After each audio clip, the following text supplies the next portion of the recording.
Video we'll learn about conditional statements in JavaScript. These are the control structures that allow your program make decisions. We'll cover if-else statement, the ternary operator, and switch statements. These are fundamental building blocks for structured programming. So the most basic conditional statement is the if statement, and it's something that you have seen it in other programming languages. This syntax is very similar to Java and C++. So let's take a look at the if statement. Perhaps using an example would be best. So I am defining age and setting its value to 17. The first if statement checks if age is at least 18. Since it's not, that block doesn't execute. The second if checks if age is at least 13. Since 17 is greater than or equal to 13, we see you are a teenager printed. Let's give this a try. All right, now let's take a look at if-else statements. So you can provide an alternative path when the condition is false. In that situation, we use if-else statement. So here we check if num is even by testing if the remainder of division by 2 is 0. Since 37 is odd, the if condition is false. So the else block executes and we see 37 is odd.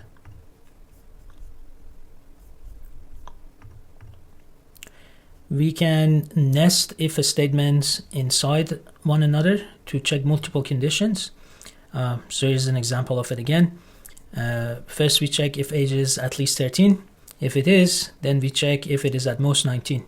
Since 17 satisfies both conditions, we print the message. This is a nested if statement. You can chain multiple conditions together with if-else, if-ladder. So let's take a look at an example of that. So here the score is 73. It's not at least 85, so we skip the first block. It is at least 70, so we print grade B and exit. The remaining conditions are never checked. This is why order matters in if-else if conditions.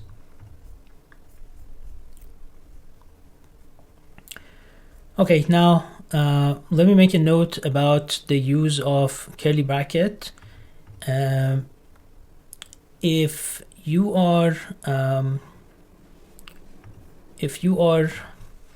using or you're printing just one statement, well, the body of the if statement is just one statement, then you don't need to have curly brackets.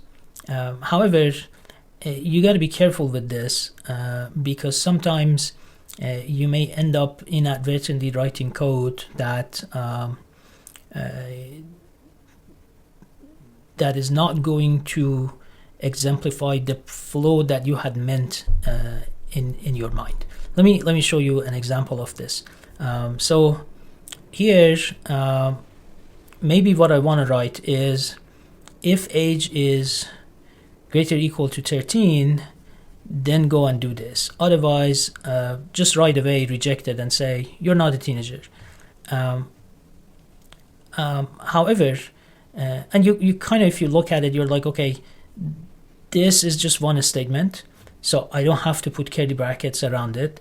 And if I don't put curly bracket around it, this whole thing is going to be considered one statement. So I'm not going to need to put curly brackets here either, right? And you kind of write it this way. Now the problem with writing it this way is that the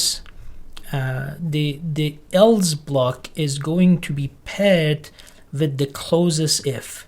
So when JavaScript parses your code, it thinks that this block belongs here, right? It thinks that it belongs here, rather than thinking that it is or understanding your intention that you wanted to pair it with the outer if. So when you run it, you don't see anything. The reason you don't see anything is that effectively the JavaScript parser thinks this is you wrote. So if this value is less than 13, you don't really have anything for it. If I give it like something like 20, then it works, because the value is greater than 13, but it's not less than 19. So it falls here. This is showing you where this thing fell through. So if you wanted to pair this with the first if statement, what you really need to do is to put those brackets in here. If you do it this way,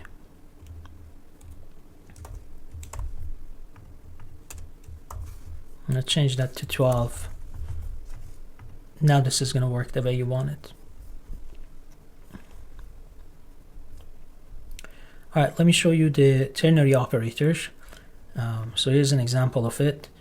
The syntax for ternary operator is like this. You have a condition, you follow it up with a question mark. If this condition is true, the first, between the pair of values you provide, the first one will be returned. You have a colon to provide a value for when the condition is false. So here's an example of it. A is 10, B is 20. You're saying if A is greater than B, then return A, otherwise return B. Effectively, this statement is like you're saying find the maximum between A and B. It's effectively doing that.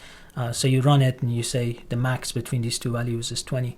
And it is equivalent to basically writing a if-else statement, right? It's a shorthand for if something, then do this, else do this other thing. All right, let's take a look at switch statements. So switch statements, when you want to write multiple if-else statements, where what you're doing in the condition of the if-else statement is just checking the value of one variable. Then you can replace that with a switch statement. Here's an example of it. Let's say I want to map your grade letter to a GPA value. So if it's A, it's 4.0, if it's B, it's 3.0, and so on and so forth. So I could have replaced this with a bunch of if-else statement. If letter is same as A, then this is the value. This would be the equivalent of using a switch statement. And so I can run it, and it shows your GPA is 3 because the letter grade corresponding to it was B. The thing you need to keep in mind is that the cases are performing a strict equality for comparison.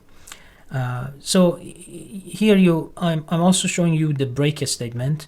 When you write switch statement, you want to add a break statement at the end of your condition, because if you don't add it, then let's say grade B is the case and this gets executed.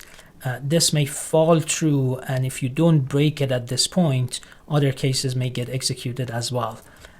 So you got to be careful with that. So let me show you an example where I deliberately don't include a break statement to combine multiple different conditions. So here's the case for it.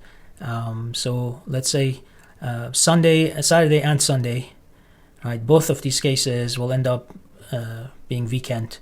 And then I break, and then I have a default, so everything else is going to be weekday. So there you go. This works as expected.